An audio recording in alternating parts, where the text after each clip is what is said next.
everyone, welcome to my channel. It's Sean from Seankbeauty, and this is Seank's Beauty Bar, where we grab from the bar and discuss all things beauty.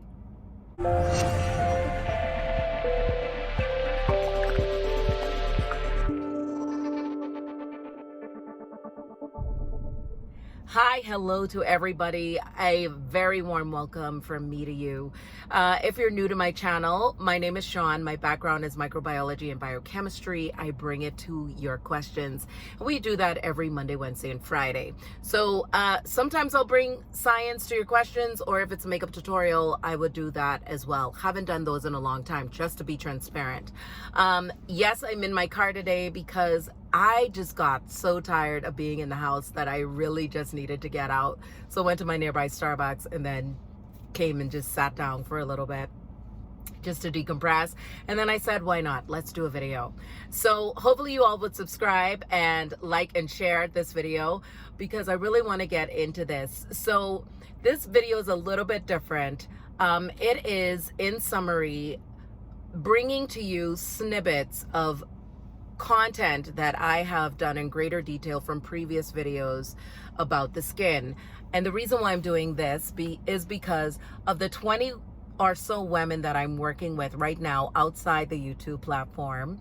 I'm getting the same questions as well as those in the comment section of my videos. So in order for me to keep this at the forefront, I want to do somewhat of a review, I guess, every so often, so that we're staying coherent of the things that we need to do and being proactive in doing it, if that makes sense. All right, so let's get into this. The one thing I want to talk about is GCHP, which was a term that I coined way back in the day, Good Cosmetic Home Practices. And I coined this back in the day when the whole fiasco with the Jaclyn Hill lipstick stuff was going on.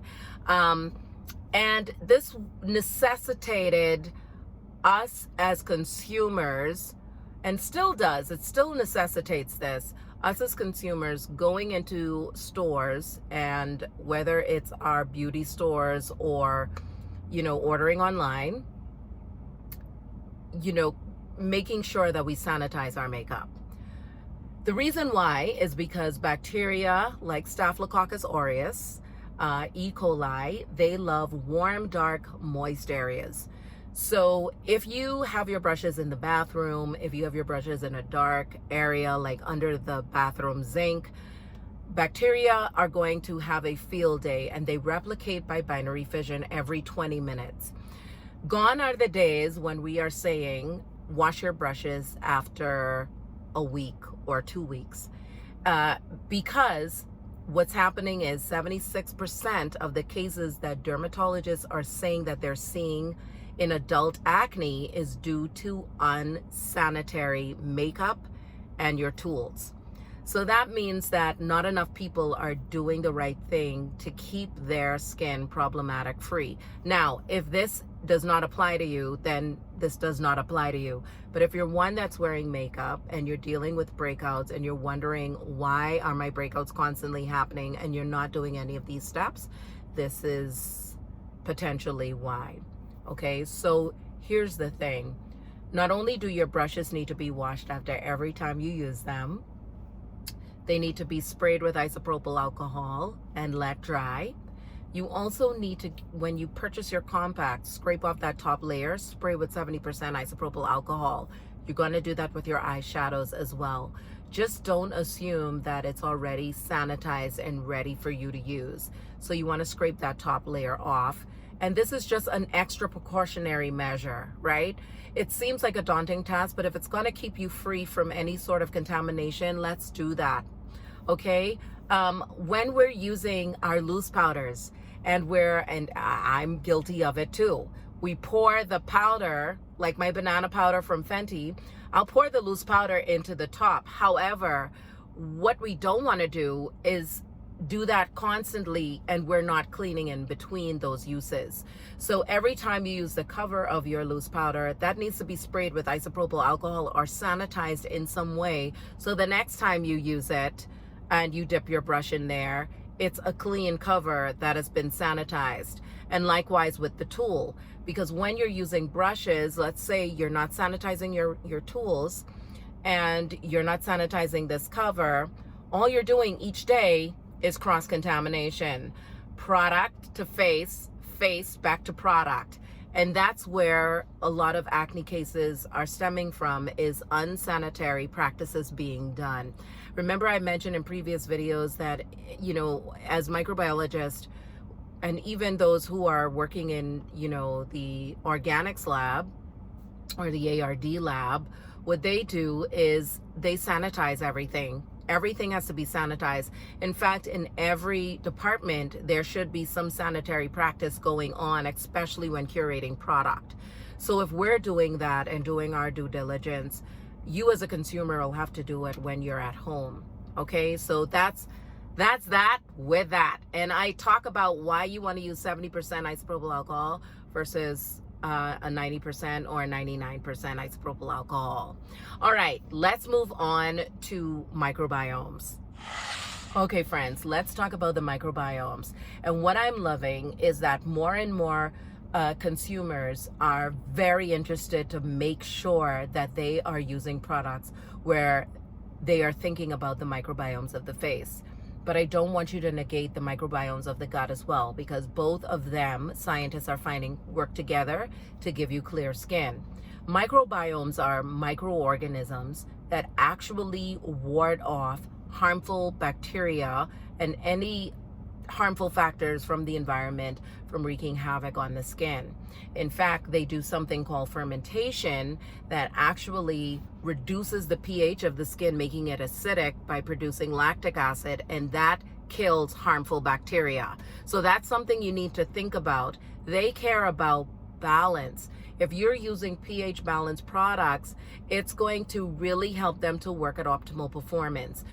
Okay, so if you're a man, your pH should be 5.8, and if you're a woman, a 5.5. So the microbiomes are not really concerned about you going and getting products for the I'm too oily skin type or I'm too dry skin type. They really care about you getting products that are pH balanced. Anytime that you see products that say for all skin types, more times than not, those products are pH balanced. Okay, friends, so let's talk about retinol for a second. I'm getting questions, should I use this retinol if I have dry, sensitive skin, or if my skin is already like sun damaged? And the answer to that is no. And that is not just sun damage, but in any way compromised, you don't want to use a retinol.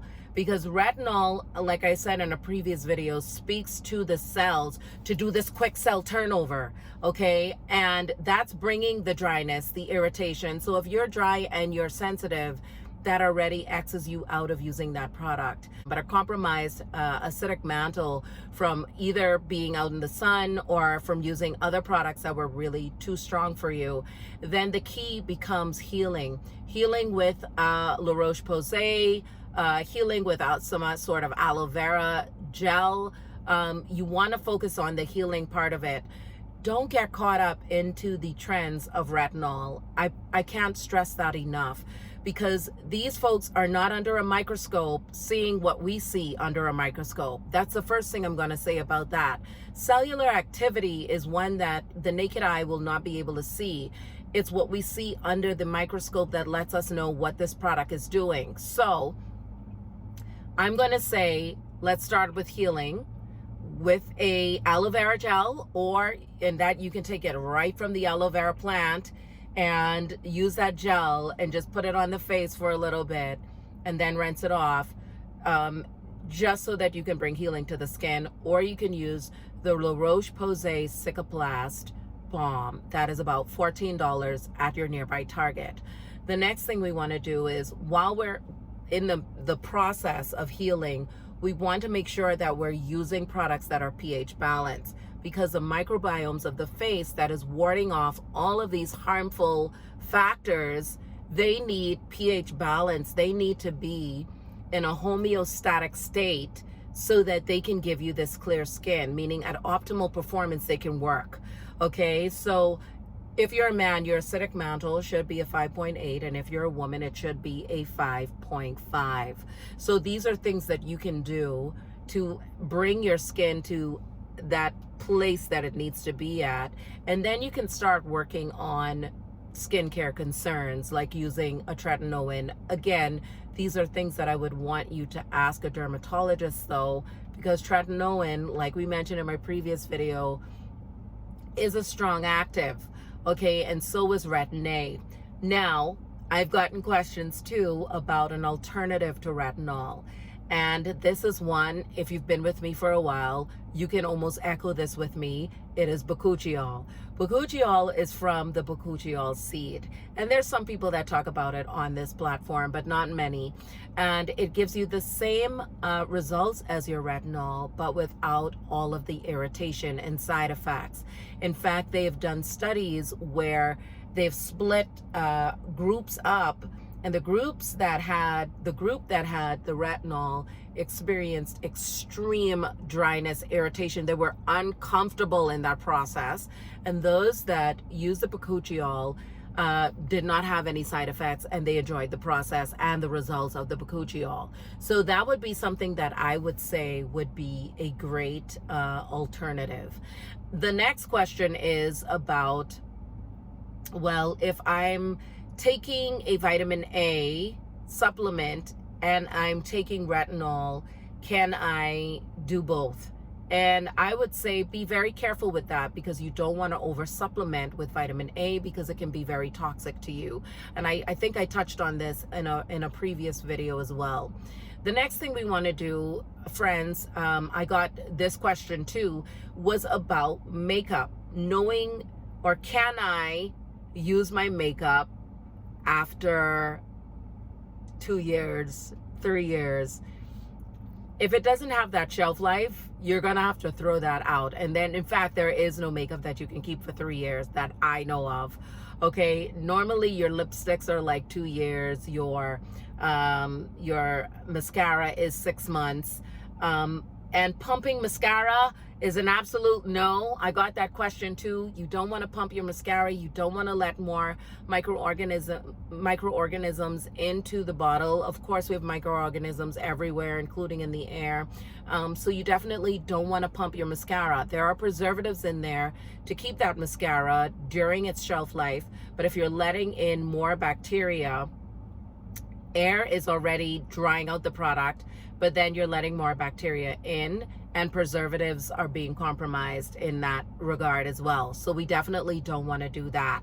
The next thing we don't want to do is putting on our makeup in the bathroom, just because we're constantly in there flushing the toilet. And a lot of the times, if you're not sanitizing everywhere, the likelihood of contamination is more pronounced. So you definitely want to make sure that you're doing your makeup in, like, I do my makeup in my kitchen area. I put a big towel on the top of my island, the marble island. If it doesn't have a zinc, if it does have a zinc, then you can do it on the other side that does not have the zinc. But I put a towel out, and I bring all my stuff there, and I'm by a window where I can really see in natural light me putting on my makeup. So I know that I don't want to increase the likelihood of contamination by doing my makeup in the bathroom.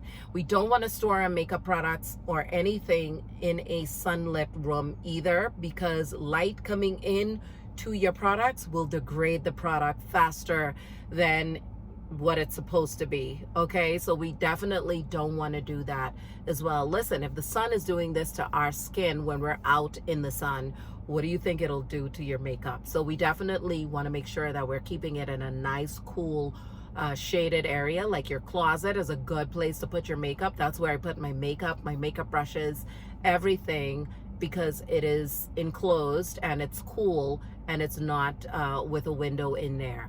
So hopefully you all found this to be helpful. Definitely leave your questions down below. I welcome your questions. And to the wonderful ladies that I'm working with, I'm so proud of you for trusting me, and I'm proud of you for making those steps happen and seeing the results that you so desire in your skincare journey. skincare can be a beautiful thing.